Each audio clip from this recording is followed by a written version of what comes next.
Hi, Dar here from Choose to Live with Joy. Let's talk about joy. It's been a while since I've talked with all of you. We were on a 23-day RV trip to the Upper Peninsula of Michigan, and let me tell you, if you have never been there, make sure you add it to your bucket list. It is a beautiful place. But now that I'm all rested up, I'm back and ready to talk about joy. Today, I'd like to chat with you about finding joy in solitude. Do you hate being alone? I was surprised to learn that spending time alone in reflective solitude is essential to having a joy-filled life. Solitude is simply defined as a state or situation of being alone, and COVID has certainly forced many of us to spend more time alone. But that doesn't mean that we've learned to embrace reflective solitude. After all, we're social creatures at heart, and when we're alone, we often tend to spend time binge watching TV or surfing the internet for hours on end. This is not the life-enriching solitude that we need for more joy. These are just substitutes for the pre-COVID busyness that we had filled our lives with. Now, as an extrovert, spending time alone has always been one of my worst nightmares. Being alone to me meant conjuring up memories of years as a single mom. After my kids would go to bed at night and I was alone, my mind would start to go into worry overload. Was I going to be able to pay my bills? Was being both mom and dad to my kids going to harm them for the rest of their lives? And was I going to have to shoulder all of life's decisions for the rest of my life? So you can see that the root of my fear of being alone, where it came from, and that it was truly a fear. So for much of my life, I avoided solitude like the plague by overscheduling, always being involved with others or being engaged in activities. Anything was preferable to spending time alone with my own thoughts. Now, I'm pretty sure I'm not alone in my aversion to being alone. But a life without self-reflection is shallow.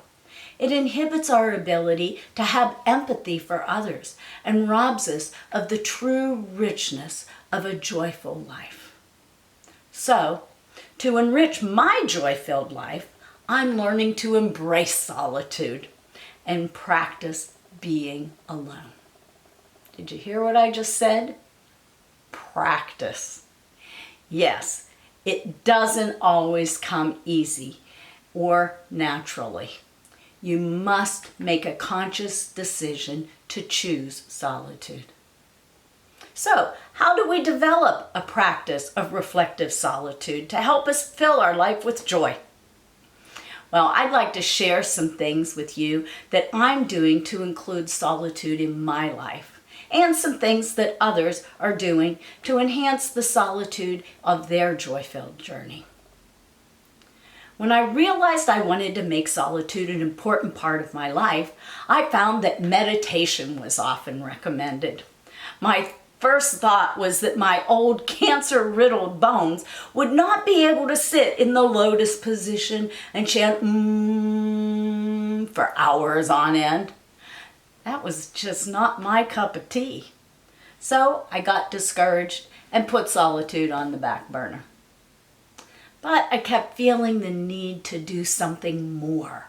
So I developed my own meditation practice, and I call it my morning quiet time.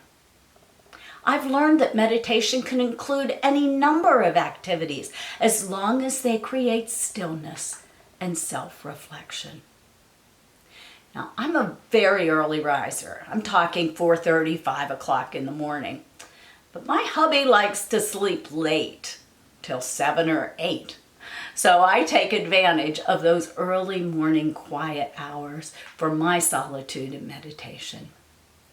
For me, this includes a combination of reflecting on a spiritual-based reading. Right now, I'm reading Jesus Always. It is Embracing Joy in His Presence by Sarah Young. I also spend time writing in my journal every morning. I also do some deep breathing exercises and read positivity and joy-filled posts on Instagram and Facebook. Sometimes I might include writing my thoughts down for specific joy ideas to include in future posts and videos that I'm going to be doing. During my day, I often take a walk. And while I'm doing my walk, I like to listen to observe the birds and nature, but I also listen to an inspirational podcast or a book. And I found that doing a creative activity such as painting usually puts my mind into a meditative state. In preparing to begin your reflective solitude practice, make sure you choose a place where you can be alone for a while. I have a 3-season room that I retreat to every morning where I can listen to a relaxing fountain and the birds chirping outside. But you might choose a comfy chair in the corner of your bedroom, a home office, or even a local park.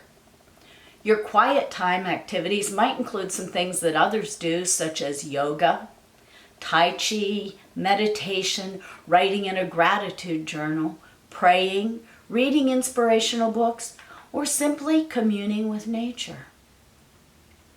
Now, I can hear some of you saying, well, that sounds great, but I don't have time for all that. And you might be right. I'm fortunate enough to be retired, but even carving out 15 minutes a day in your life for solitude will give you a chance to recharge your joy batteries. Set your alarm 15 minutes earlier in the morning, or head to bed about 15 minutes before your normal bedtime. If you think there is no chance of having some quiet time in your life, try to be creative.